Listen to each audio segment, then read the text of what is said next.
Daho ang TikTok hating ito.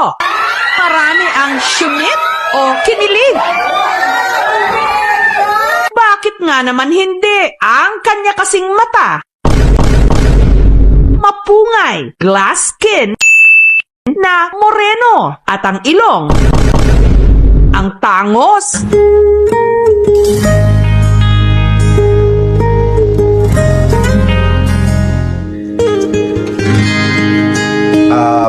Ma'am Jessica, nagsimula lang po yun ma'am nung nag-post po ako ng simpleng picture ko sa TikTok, tapos hindi ko po talaga alam na talaga magba-viral kasi po talaga puro misis ko po yung nagsasabi sa akin na gwapo daw po ako, pero po ayun, pinatunayan po ng madaming tao.